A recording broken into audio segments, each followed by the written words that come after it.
Patología de cabeza y cuello, parte 3.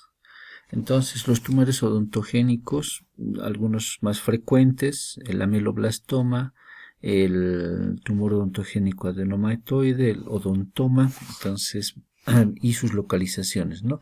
El aspecto radiográfico del ameloblastoma tiene un aspecto en panal de abejas o en burbujas, por ejemplo, ¿no? Entonces, radiológicamente será importante reconocer eso. El ameloblastoma entonces es una neoplasia benigna derivada de la lámina dental o del epitelio dentígero y que, bueno, crece al interior del hueso, lamentablemente, generando una masa ocupativa que deforma el hueso, que genera movimiento de las piezas dentarias y que muchas veces su tratamiento, como se ve aquí, es resección de parte del maxilar superior o inferior. Generalmente es el inferior o mandíbula el que está más afectado. Entonces, nuevamente, tiene ese aspecto en burbujas o en panal de abejas, deriva del epitelio odontogénico, de la lámina dental o del esmalte en desarrollo. Básicamente está formado por células de aspecto epitelial, ¿de acuerdo? Hay tres tipos: el sólido convencional, el multiquístico, el uniquístico y el periférico extraóseo, ¿no? Un poco más raro. Bien. Histológicamente se observa de esta manera células de aspecto epitelial que forman una empalizada periférica, como ustedes ven, como si fuera una cerca de madera donde todos los palos de madera están bien ordenados, entonces delimitando un jardín. Al igual que eso, entonces forman una empalizada periférica, igual en este lugar, y pues por dentro tienen una maduración de aspecto escamoso con áreas quísticas. Y bueno, el estroma es más fibroso. Pueden tener diferentes formas, diferentes presentaciones histológicas, incluso algunos más colagenizados, como en este caso, ¿no? De aspecto desmoplásico. Bien, es benigno, pero es una lesión ocupativa que deforma la mandíbula y que es recidivante, ¿no? Si es que no se hace un buen curetaje. La otra lesión neoplásica benigna es el odontoma. Básicamente se observa una masa igual que dependiente del maxilar, bien, y que, bueno, prácticamente se considera un amartoma donde tiene tejido del diente, dentina, pulpa, esmalte, epitelio folicular, algo desorganizado.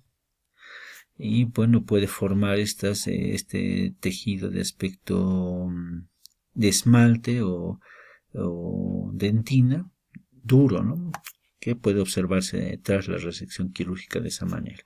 Igual aquí podemos ver histológicamente esto parece dentina, y bueno, aquí podemos observar restos de tejido endurecido, probablemente de aspecto de esmalte, y epitelio de aspecto folicular.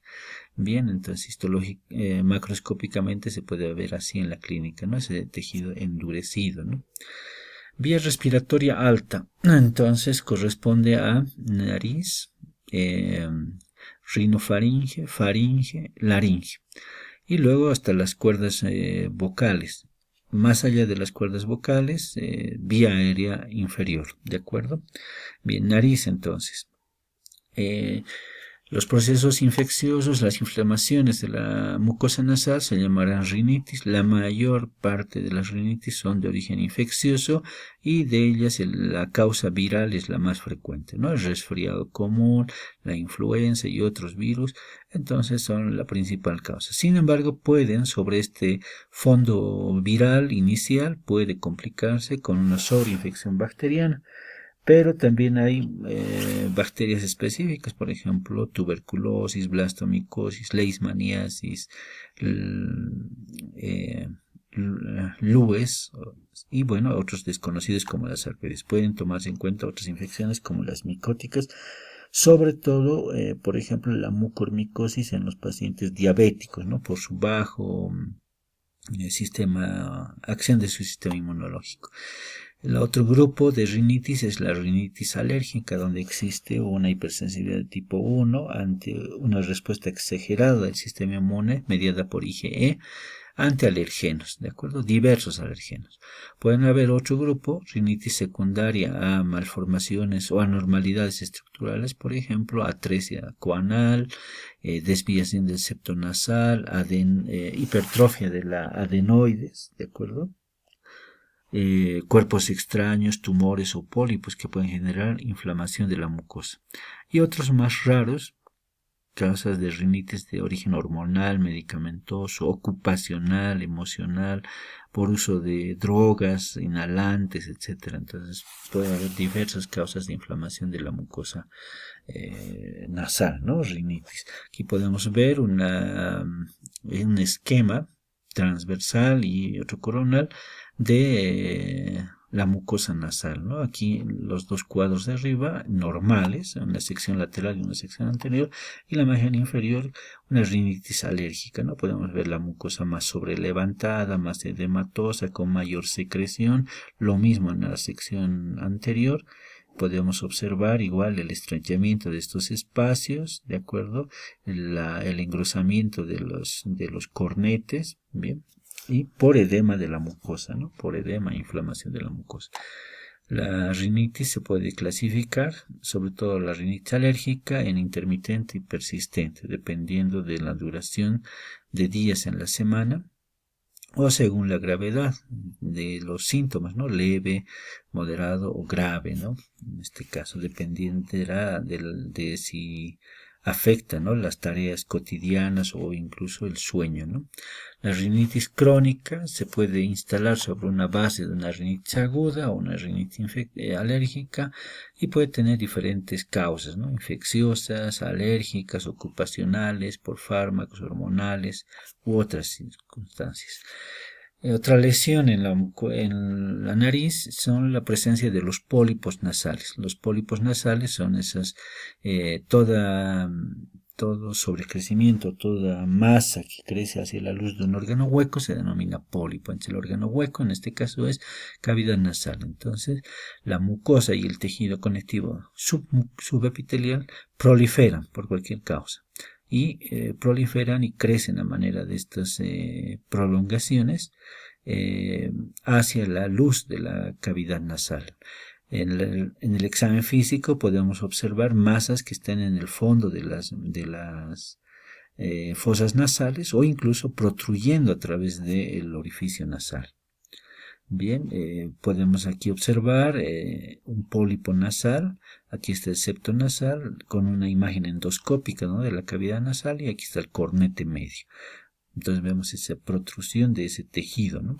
Este puede ser resecado quirúrgicamente, se lo envía a anatomía patológica y lo que vamos a observar es ese pólipo revestido por epitelio respiratorio o puede ser escamoso, transicional, etcétera, un tejido conectivo abundante, edematoso y puede tener inflamación. Y si es alérgico al pólipo, entonces va a tener abundantes eosinófilos. Vean, el estroma está edematoso, está inflamado, ¿no? Es un cuadro de esa clase.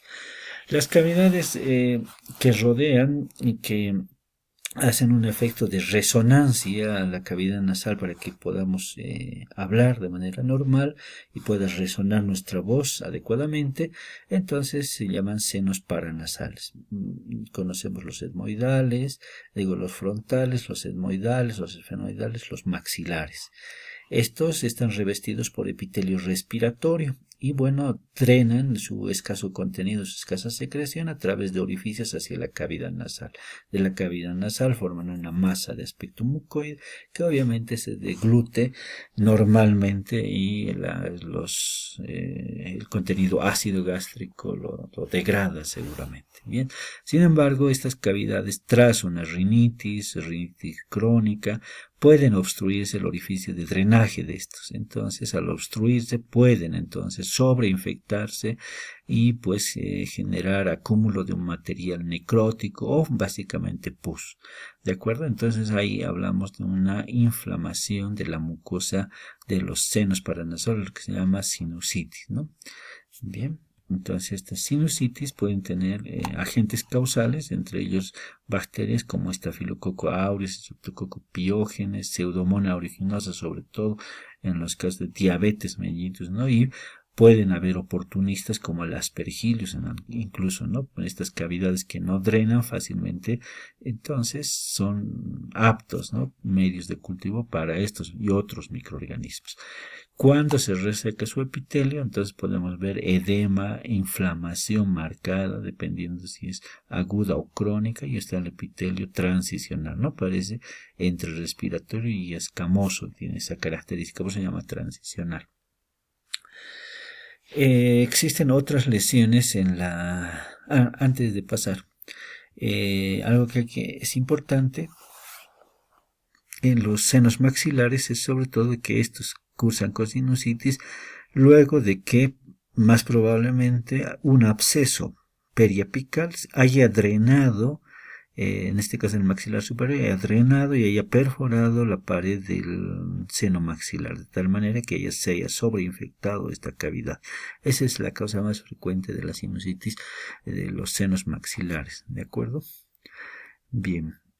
Existen lesiones necrosantes, es decir, generan muerte celular en el tejido, en la mucosa nasal. Uno de esos es la infección, sobreinfección por mucormicosis, ¿no? Un hongo bastante agresivo, el hongo negro que llaman, ¿de acuerdo? Y que, bueno, va a infectar el epitelio de la mucosa nasal, los senos paranasales, generando gran destrucción de ello, ¿no? Es altamente agresivo y bueno, está relacionado seguramente con algún grado de inmunodeficiencia, ¿no?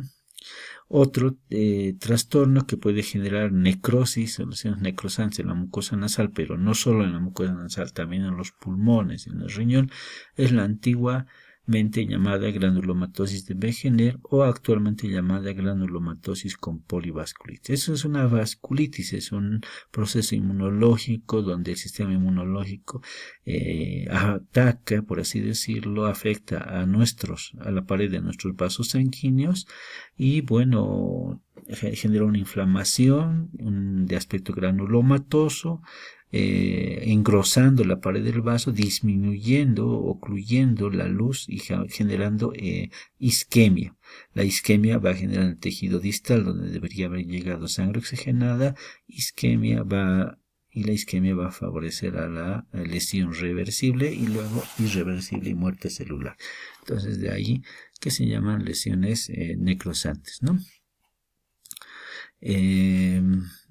Esta puede afectar a oído, nariz y garganta en el 90% de los casos. Manifestaciones clínicas: obstrucción nasal, costras nasales, exudado serosanguinolento, puede por destrucción deformarse, ¿no? El dorso de la nariz y puede tener deformidad en silla de montar, puede afectar el oído, puede haber incluso estenosis subglótica, afecta pulmón y riñón en esos porcentajes también. Otra lesión mucho más grave y mortal es el linfoma de células natural killer y células T de tipo nasal. Es una lesión que se presenta en la nariz, en las fosas nasales, pero que puede afectar el paladar duro, haciendo necrosis del paladar duro, y puede por la parte superior de las fosas nasales perforar la base del cráneo y llegar hasta el cerebro y obviamente comprometer la vida, ¿no?, del paciente. Estos linfomas antes se llamaban granuloma letal de la línea media, letal por la inherente muerte a la que llevaban, u otros tipos de nombres, ¿no?, que son menos usados, ¿no? Actualmente son llamados linfoma de células T natural killer, ¿no? Y necesita, como todo linfoma, verlo a la histopatología y luego aplicar entonces tinciones, inmunotinciones, ¿no? En este caso para ver CD56 positivo, CD3 positivo y CD30 positivo, de tal manera de confirmar el diagnóstico. La nasofaringe es el espacio que está por detrás de la cavidad nasal, ya da paso a la faringe, rinofaringe también se denomina, y bueno, en la rinofaringe vamos a encontrar básicamente, obviamente las amígdalas, las adenoides, ¿no?, que pueden estar aumentadas de tamaño, que pueden generar dificultad para la respiración, ¿no? Y el paciente tiende a roncar bastante, ¿no?, durante su sueño, y puede afectar en los niños la respiración, generando una facies adenoidea, ¿no? y luego está la faringe como tal, ¿no? La orofaringe.